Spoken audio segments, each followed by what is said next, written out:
Okay, everybody, we're back. Masters Clash Qualifier number 2. The Open Qualifiers continue. We had our first qualifier end last weekend, and of course, Feel the Heat. Well, actually, there's like Wash the Heat now because it's a mix between washed up players and Feel the Heat players. They won the event and qualify directly for the Masters Clash, so they won the first qualifier. They will, by the way, rename themselves. There's a couple of names currently floating around, but they accepted that the name is pretty shitty and they need to do something about it. So we had the Bathrobe Boys as one nickname that apparently currently gains a bit of traction. The background story is that Masquerade has a little bit of a bathrobe fetish and runs around with a samurai sword and the bathrobe, which kind of looks funny and cool at the same time. So since he is one of the leaders of the team, it might be that they're really going to call themselves the Bathrobe Boys, but we don't know at this point, so we'll find out. But anyways, we're in qualifier number 2 now, so this is the first round of the second qualifier. As a quick reminder, the team that wins the tournament qualifies directly for the Masters Clash for the main event. The other teams that play second, third, fourth, and so on and so forth, they gain points for a ranking. And if you can't make it into the main event through one of the 4 qualifiers, there will be a Mercy qualifier, a last chance qualifier, where the top 8 out of this ranking will then battle off against each other in a single elimination system. But for our first round, we got the Khaldorians against Inting for Ruby, and the winner of this series goes up against the Donuts, so currently one of the favorites to make it at least to the grand final. So we got a couple of Khaldor viewers actually in here with Mixin, Lucy, Shadow Rider, Shefla, and Sash. So Tomb of the Spider Queen is our first map. It's a best of 3 series. Kerrigan gets banned out immediately. Of course, Inting for Ruby is a team that you guys should know if you're watching the channel regularly, since they've been playing for quite some time now in Heroes Lounge, in Division 1, and especially players like Mindhawk should ring a bit of a bell. The Fish as well. Locking in Uther and Cassia for those boys, whereas the Khaldorians come in with the quick Tigers pick. Stukov, I could have predicted that. I mean, if Mixin is playing, he is gonna pick Stukov. We have also a Johanna locked in for Tomb, so there will be some AoE on the front line that they can use to get those gems together, whereas even Sonya gets banned out quickly. Now, I'm not gonna lie here, Inting for Ruby is the favorite in this series. This is still one of the early round matches, obviously. As we progress through the Open Qualifier, through the tournament, the teams and the pairings will get tougher and tougher and tougher for everyone. But since anybody can also sign up for this one, the earlier rounds are usually a little bit less even. In this case now though, we got Urel banned out for that potential side lane. There's still no main tank on the side of Inting for Ruby either. I mean, if they want to in for Ruby, Tomb of the Spider Queen is the map to do it. So there's that. But let's first of all have a look over what they're picking as the main tank here. A little bit of more damage would probably also be nice. And there's the Zarya pick. Zarya with Uther to support Cassia as it stands. We got Lulcio in as well. Okay, obviously we've seen him picked a little bit more after the changes. And, well, that leaves us with the Khaldorians and the last potential pick right here. So what are they gonna go for? They still need a side laner, they need a second damage dealer, a bit more AoE would be nice. Johanna also helps, but of course you want to have someone on the range damage at least that can also burn these minion waves down. And at this point they don't have that yet. So what do we get from them? We got Leo and Tassadar. Alright, haven't seen Tassadar in a while. Now with Leo in the game, the only thing that I can say is that we can all be very, very thankful that Quizful isn't in the game, because the last time that he played the hero in one of the ARAMs that we played on the channel, I think he had 20 deaths, 25. So he's a master at activating that credit value. But yeah, with the last pick coming in for Inting for Ruby, what are we gonna get for Nox before we're heading into a game number 1 of this series? We get Zeratul! Alright. No main tank yet. Well, we have an Uther main tank. The double support, therefore a bit of a page out of the North American playbook, with Uther as a main tank, Zarya together with it, so at least they have a little bit of a pseudo support in addition to Lucio too. But guys, let's go. Game number 1. Let's check it out. The Khaldorians against Inting for Ruby, Tomb of the Spider Queen. Khaldorians against Inting for Ruby. Our first map, Tomb of the Spider Queen, here at the Masters Clash Qualifier. The second Open Qualifier out of 4 qualifiers in total for the main event. On the left side, the Khaldorians in blue with Mixin on Stukov. His favorite, we got Black Angel aka Lucy on Tychus, Shadow Rider on Johanna. We got Scheffler on Tacita and Zash on Leoric. Whereas over to the right side of the map, we got Mindtalk on Zarya, Wayfarer on Zeratul, Nox on Lucio, Hat on Cassia, and the Fish is playing Uther. Alright, let's go. Game on, everybody. Should be a fun one. And, well, as I said, the red team definitely going into this as the favorite. But Masters Clash in general, I mean, the guys have a pretty big prize pool, a guarantee of 10,000 euros already, with always the potential to increase the prize pool even further. And the most interesting part about the entire tournament and its structure is that for, I think it was early July, they are planning to also have an offline event. Obviously, Corona will play a bit of a role there, but since we all hope that thanks to vaccines and the better weather during the summertime, travel will be possible at the time, the hopes are that there will be an event that can be held safely, but that's still a bit open, but updates will be had as the situation, of course, gets updated just in general. But either way, that's a little bit far out. We don't really have to speculate about that just yet. Either way, this is going to be a tournament with a lot of prize money on the line. Teams are eager to play here, especially since a lot of the players, after they had to deal with a lot of ping and delay in the CCL, are quite happy that they can play in a European tournament again. So we saw that in the first qualifier, and time will tell how this second one unfolds. With Jojo, unfortunately, on the side of the Khaldorians, already going down. We got Tacita stacking it up, but he's not the only one. Zeratul, he's the one to watch out for later on in the game. Wayfarer has a good chance here to really lock down the Khaldorians and the backline, since there's not a whole lot of CC against him. Now, we have Stukov there, who with the lurking arm could maybe cause a bit of a problem. Mindtalk nearly going down, but the Khaldorians so far without a kill. Got close though. But yeah, outside of Stukov and the lurking arm, we don't really have a whole lot of CC. I mean, Johanna with the blessed shield could technically also try and lock him down later on when he makes his engage, but time will tell. At this point, Zeratul has a bit of a tough bot lane. I mean, Leo is pushing this in, and this is a bit of a problem in and of itself, because Leo now pushing the lane in also means that he is not going to be in a position where he can just safely get all those gems. He always needs to be careful that there's no gank coming from the top, trying to flank him and take him out here. We got the level 4 talent kicking in for both players. The bigger they are, gets taken by Lucy right away. We got the 14 stacks now for Cassia as the wall is getting attacked over here. And at the same time, we have still Zeratul locked into this one-on-one situation at the bottom of the map. So with the camp now taken as well, a little bit of damage has already been done right over here, but it's time to party at the bot lane maybe, because those siege giants are also up for grabs and could be taken at any moment. Zash is gonna try and get that globe for now, misses the drain, that's already bad news, and that's the sign for Zeratul to engage, but in the middle there's also a fight happening, as they're trying to make a play for Jojo again. Johanna moves out, and everything's fine thus far. The electric fence is already on the board here too. No speed bubble, by the way. We got the gimme 20 over here. No speed barrier for them. With Lucio, they also have someone that can speed them up a little bit, but it's always kind of nice to have that extra engage and disengage. Talking about engage and disengage, as mentioned previously, there's the kill against Leo. This is exactly the problem. If you push the lane out this much and the calls are not made in the middle, then you're likely going to die. And that's, of course, a huge setback, because now they are really trailing in gems, as you can see. 21 gems against 56 in total. They're held by the two teams. Big problem for the Khaldorians here. They're not really having a lot of luck with the objective, and they're also slowly starting to fall behind in experience. Bit of an overlap here in the interrupts on the channel. Leo's gonna try and interrupt at the bottom, but he gets attacked too. 38 gems already delivered, and the battle between the two offlaners is still ongoing, as we see Johanna attacked again, and the early level 7 talent kicking in for Inting for Ruby. Yeah, looking good on that. The pinpoint accuracy is now in, and we also got the wormhole. 30 stacks for Cassia, who's, by the way, stacking like a monster. I mean, those are some insane numbers this early in the game. We're only 4 minutes into it, and they're sitting at 30.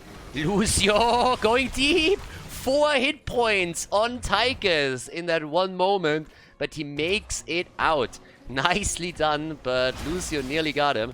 Interrupt attempt again, but Mindtalk finishes the channel, and that is the first red web weaver wave for Inting for Ruby. Not really Inting too hard for them just yet for those gems, but still, they are highly successful here. Leo's playing it a bit more passive by now at the bottom of the map. Has also now gone into the drain momentum on his level 7. Whereas after the low blow on level 1, we now have the additional range, the additional radius with the growing infestation on Stukov. So full-on lurking arm build for him now, but here comes the first push, and that's something where the Khaldorians will have to fight back somehow, but they are in a bit of a pickle here. Lucy is already low, so is Johanna. Nice attempt here by Mixin to zone them out from the well, but that didn't really bear any fruit, so now they are losing even more in the middle, and with the wall already gone, the fort is next. Mixin himself is also in trouble. And here comes even Zeratul as he's chipping in, and that's going to be fort number 1 in this game. A nice attack of Inting for Ruby as they're breaking through the fort, taking this one down, and making their way now, of course, also a little bit further in towards the wall at the keep itself. But they still have a fair amount of gems too, and that's probably the bigger problem, that there's technically a chance for a double turn in just a few seconds. 1-2 more waves are needed before they can make that play, but it's definitely within reach. Then again, Khaldorians, they got enough gems now to get a Web Weaver wave for themselves. They're trying to make a play for Zeratul, which didn't quite work out. But here's the turn-in now. Siege Giants are taken at the bottom of the map, and the blue team with their own turn-in. Blue Web Weavers are going to be descending. The problem with the turn-in is simply that with the timing that they just used, they more or less guaranteed that Inting for Ruby can defend it with a level 10 talent, whereas they themselves don't have it. So that's a big problem right now. If they can catch a few more minion waves, then maybe they can catch the talent soon enough. High 5 is being used on Lucio, the Might of the Nerazim now on level 10, the Divine Shield, and they need to get the XP. If Leo at the bottom of the map can get a little bit more, then they get their own level 10 just in time for the top lane push. They're also running straight into Zarya, trying to zone her out, but she pops the ult to try and keep them at bay. Blessed Shield gets immediately picked as the Khaldorians hit level 10. And now the play to move through the top with Odin right away dropped here. They want to do at least some damage, and they're already on it here. Tassadar also going straight up into the Archon. Leo rotating into the middle. Zeratul still busy at the bottom of the map. Here comes the Valkyrie. The kill attempt, but it's unsuccessful. And now a great fence is being used here with some follow-up. There's the kill against Uther. They're playing the Entomb against Cassia, and they get the double kill. That Shoujo goes down, but that's a 2-4-1 trade that they are still going to be very happy with. Some nice damage done. The Khaldorians fighting back at the top lane. 100 stacks by now also for Tassadar. The team in blue with 19,000 damage on Tassadar. 20,000 for Zarya on the red team's side though. But some really, really nice kills right here. So yeah, job well done. Still a lead in kills, of course, for Inting for Ruby. We have 3 kills to 2. Level 11.5 has been reached, and Wayfarer turns in 30 gems.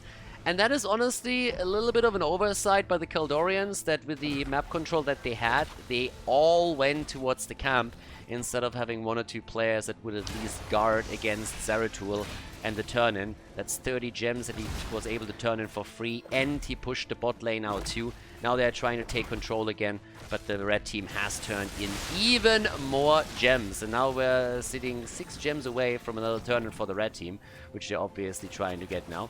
A little bit of a fight here in the middle. Let's keep in mind that Johanna still has the Blessed Shield up, so that's something that they could use too.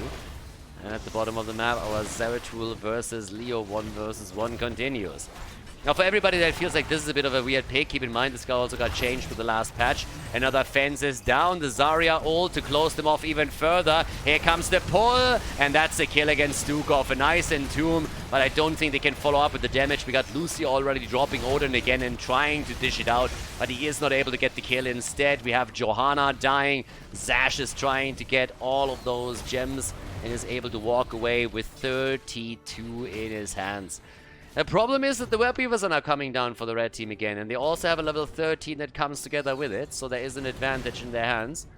Not only in terms of lane pressure, but also in regards to their teamfight capabilities now. 50 stacks for Cassia, and the top fort is definitely a goner. At the bottom of the map, there's the solo kill as the 2 Protoss players go up against each other. The spray game is on point as well. Nice. And Zeratul is, of course, now able to not only pick up the additional gems, but also help the Web Weaver to take down the bottom fort. But Leo is still fighting this out. Needs to be careful since he has this many gems, of course. Top side also gets pushed. Another nice setup. They're trying to get the kill here. Mixin. And he gets taken by Cassia. Easy kill right here. Inting for Ruby with 7 kills to 2 is starting to snowball this. The bottom fort has fallen, and now the keep is under pressure too. 2 levels ahead. Leo at the bottom of the map is also in trouble, and that could be a kill, and that's 30 nice gems that he currently holds. But he makes it out. The keep at the top, not so lucky though. And with Tychus now falling, that's a huge problem. The keep gone, Tychus eliminated, Stukov just barely making it back. Half a level is missing until 16. And down at the bottom of the map, Leo had to retreat too. Couldn't risk dying with 39 gems. Because those gems are pretty much a ticket back into the game for the Khaldorians, if they can turn it in. And, well, that is going to be very, very tricky one way or another from here on out. So they're going to try, but it's not going to be easy. 36,000 damage by now for Zarya. Tacita has 29k. They're trying to turn in, but of course the boss is taken at the same time. They couldn't contest it. They don't have the level 16 talents yet either, which Inting for Ruby already holds. And with the boss claimed at the top, that boss is going to march towards the core. Red team shouldn't really be able to end here, simply because it's a 10-11 minute boss, so it's not really all that strong yet, and the Web Weavers are going to help with the defense too. But at the end of the day, this is simply the red team trading a boss for a turn-in. So the red team gets their turn-in, and they can buy themselves a little bit more time, but they won't be able to push any structures down with it. It's a free defense against the boss then again, so at least it's worth that. But the problem is really bridging that gap that you are currently having against your opponent, who already hold a 16 talent that gives them the Master Warp Blade, up the frequency, pushing the bot lane out a little bit further, and yeah, they could just control the entire flow of the game right now. We got Benediction in play as well, a little bit of a check on the bushes to double check if there's maybe a trap set up or not. But things are tricky. On the level 13, we even now got That's the Stuff, okay.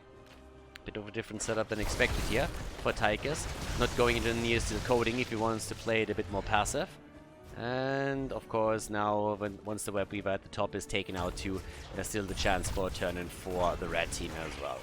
And they're now nearly 3 levels ahead.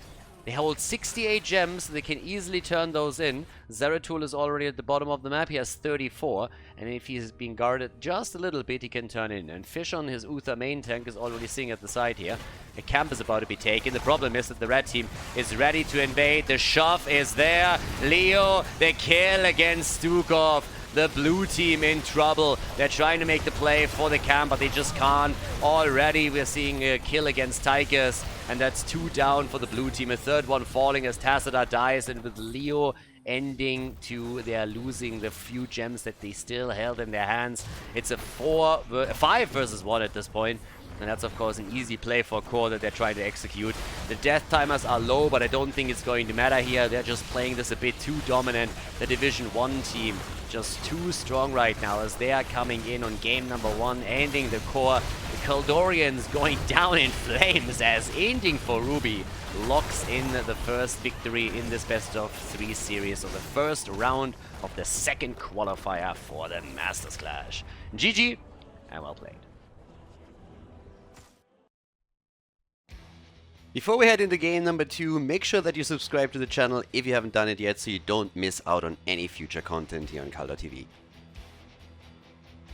Game number 2, Cursed Hollow is our second map. This is still the first round of our second qualifier, and we got Inting for Ruby with the lead right now. Nice game by them on Tomb of the Spider Queen. I gotta admit, I was a little bit surprised at how fast these boys were setting the second map up. They're wasting no time. The Khaldorians are hungry for another loss. Coming back and winning game number 2, of course. No, but again, like, this is gonna be a fun one. Also, it was kind of interesting because I had to just turn my air conditioning on since it gets too hot in here. We currently have 22 degrees in Valencia over here in Spain. And it is nasty, I gotta say. I mean, it's amazing. We had another bike ride the other day with 180 kilometers that we rode. And it was beautiful weather in like shorts and short sleeves. It was absolutely fantastic. But I feel a little bit weird at the end of January to have to turn in my air conditioning in this little studio of mine, because it's just heating up too quickly. So it's super strange. Now, as I said previously, for all the haters out there, next week our temperatures are dropping again down to 18 degrees. So it's going to be a little bit chilly, but we're going to do our best. But yeah, the benefits of living in Spain. What can I say? There's a reason I moved here. Yeah, but again, coming back to Heroes of the Storm, Cursed Hollow is our map and Uther gets banned out, so they don't want to deal with the Uther main tank. I'm a little bit disappointed that the Vikings and Abathar get eliminated by Inting for Ruby. That's a little bit mean. Oh! Okay, so we got Hogger in. Pogger, the Pirate Hogger, is in play. Alrighty, that's our first pick. Let's see him bounce around a little bit on this map. But how do the Khaldorians play this one out? Because they picked the map, interestingly enough. So they did not go in and demand the first pick and first ban. Nope, they picked the map. We got Muradin locked in right away, and Tychus once more for Lucy. Okay. I suppose that Mixon is going to pick Stukov again if he gets the chance. I mean, he's Mr. Stukov. It's also not a bad map. But as you can already tell, Cassia gets locked in once more, so pretty much similar to what we've seen on the previous map. We now got Fish on Johanna. Anduin gets banned out. Interesting ban, honestly, because normally that's something that you more so see when you're playing a Garrosh, and since they already played Muradin here as a draft, the Anduin ban is still kind of interesting to see. But there's the Stukov ban, alright, so Mixon already has a bit of a problem here on the support pool. I mean, not really a problem in the sense that he can't play anything else, but that this is definitely his favorite hero to take, so yeah.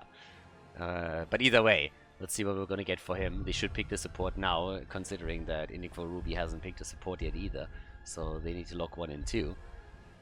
Okay, and there we got Sonya and Lucio. Alright. Yeah, Sonya was actually banned on the last map, and she's pretty much a staple in the meta right now. So Sonya and Lucio taken, which allows Mixon to speed the boys up a little bit for the rotation. Zeratul and Brightwing can be kind of dangerous because he can turn a lane quickly into a 1 versus 3 from a 1v1.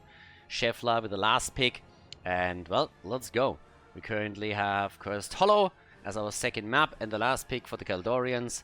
They're trying to come back in this series.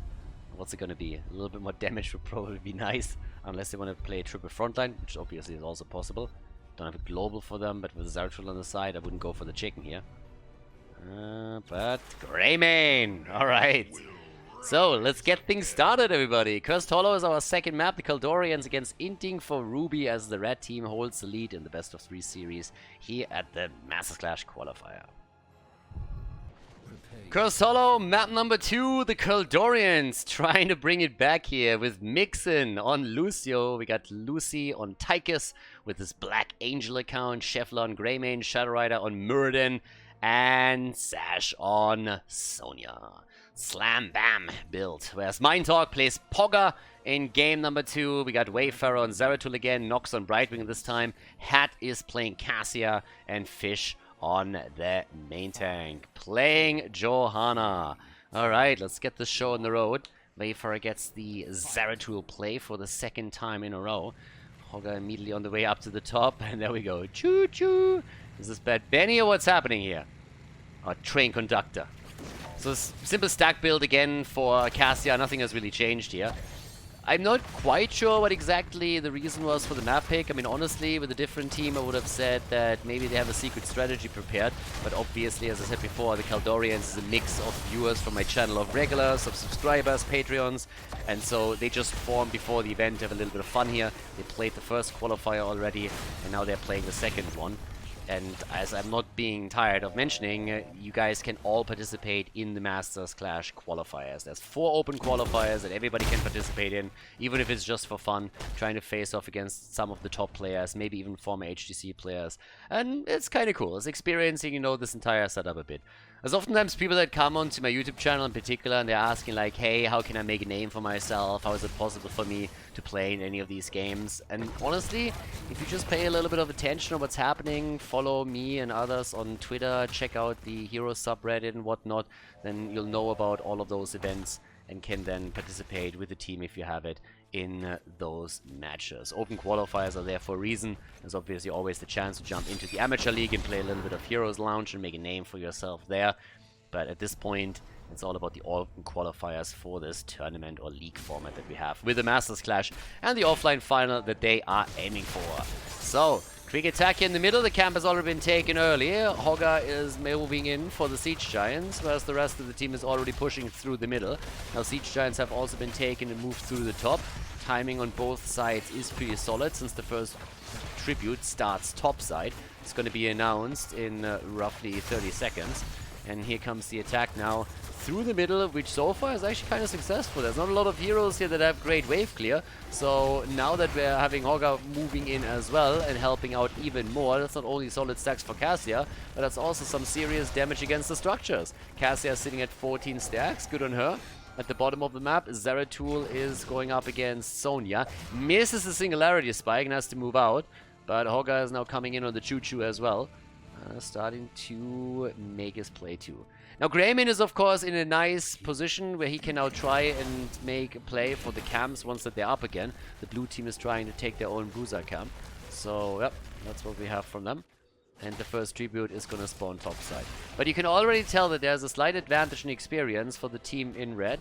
So they're doing fairly well here. Scheffler has to be very careful that he doesn't move out a little bit too far. Rides the money pick proudly into battle. But Zeratul stealing the camp together with Hogger down at the bottom of the map here.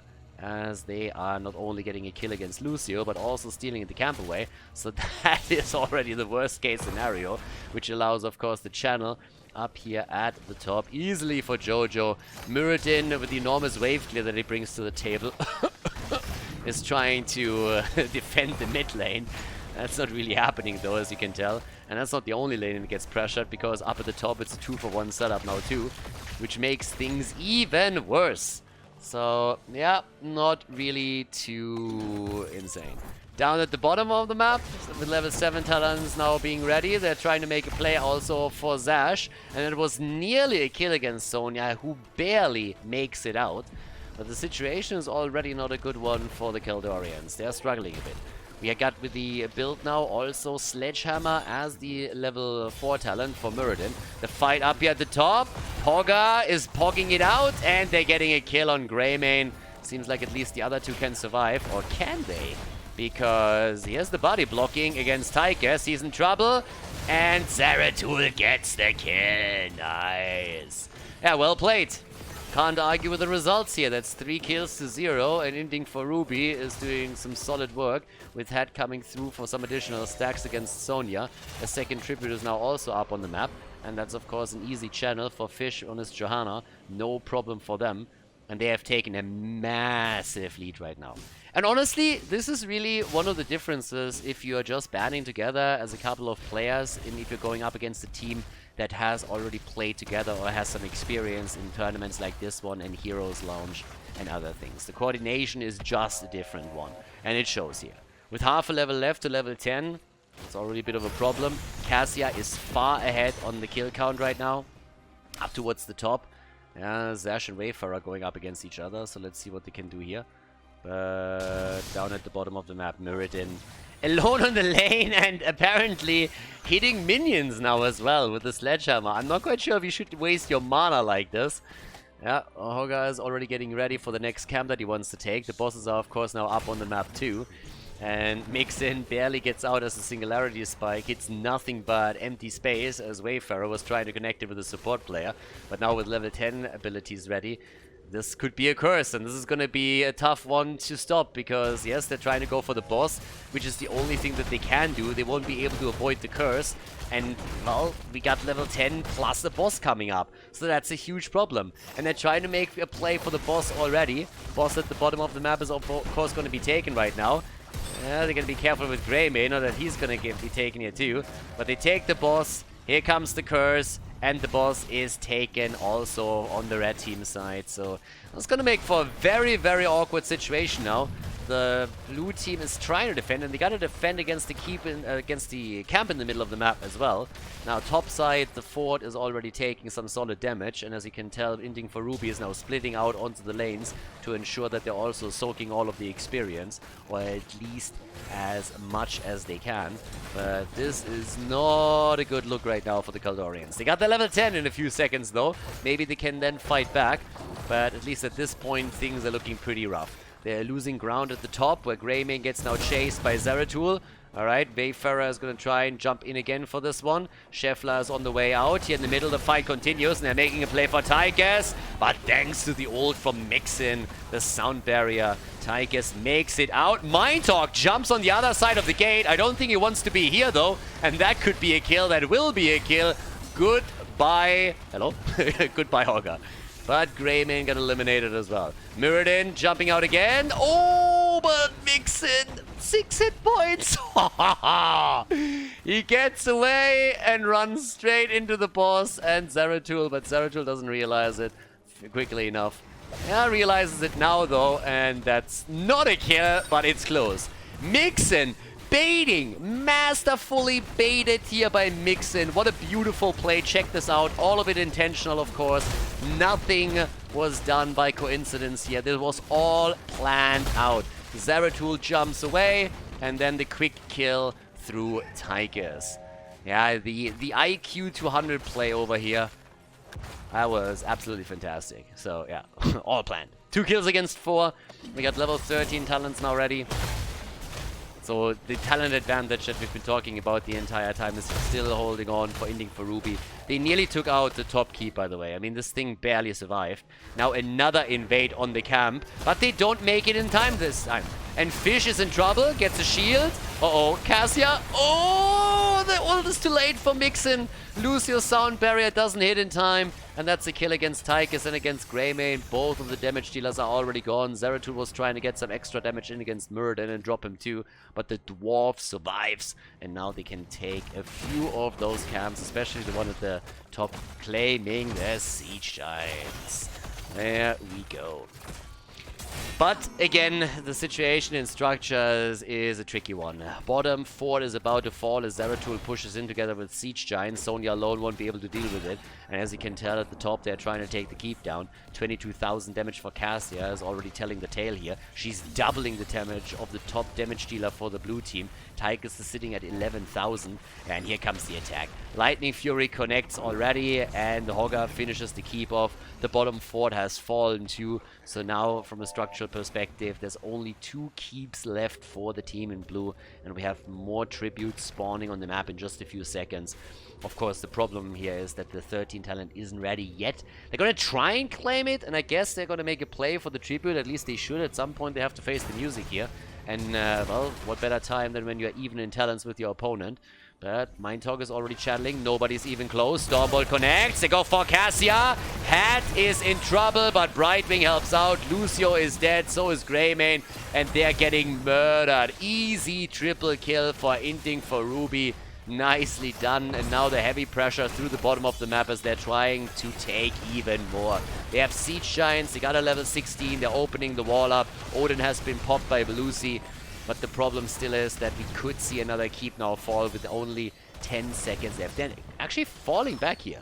Falling back for now. Boss should not be up yet. No, it's another 50 seconds. So they can't take this one. But what they can take is the next tribute. Top lane has to be defended, of course, too, since there's still a couple of catapults in play. So that's the next one that they're moving in for. 3-level lead now. 3-level advantage. And Hogger is just pogging around over here. I mean, honestly, if you're one of those bruisers, you're already a little bit pissed. You're like, dude, can you just, for the love of God, stop spinning for just a second?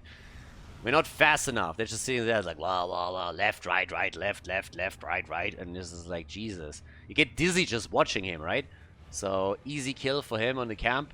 Talking about kills, they're looking for another one. Sonya. Hello. Okay, they're jumping in. They want the fight. Interesting, without the level 16 talent. But they're going for it. Sonya goes down, and Mixin is also in trouble. Pops the sound barriers. They're trying to move out. Brightwing with a bit of a heal against on Hogger. And now, of course, another opportunity to maybe even go for the bosses. Since it's a 5 versus 4 on the map, the boss is up at the bottom, and this is exactly what they're moving into. In the middle, we are still seeing the bruisers push. The blue team is going to try and defend that.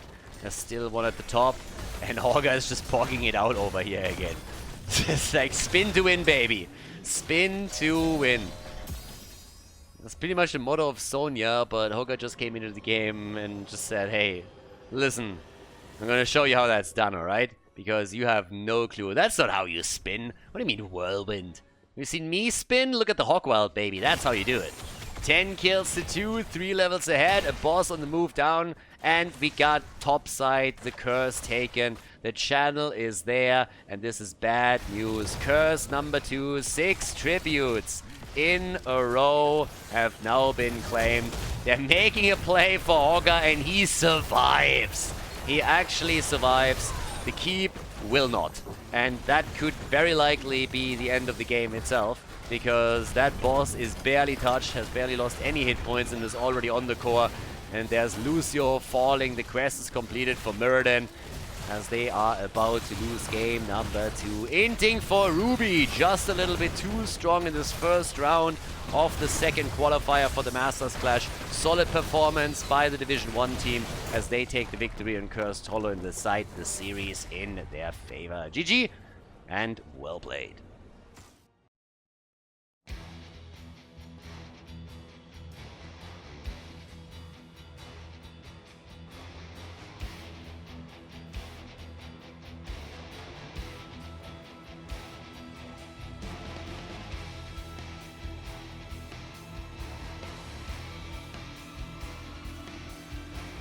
Thank you everybody for watching the video today. I hope that you enjoyed the show and the commentary. And keep in mind that the spoiler protection that is going to run for the rest of the video is made possible by all the support on patreon.com. So guys, if you want to support my work, if you want to help me start new projects and keep the spoiler protection in place, please consider heading over to patreon.com/Khaldor. There's also a link in the YouTube description, and check that out. Thanks in advance, and see you guys next time with more esports coverage here on Khaldor TV. Have a great day.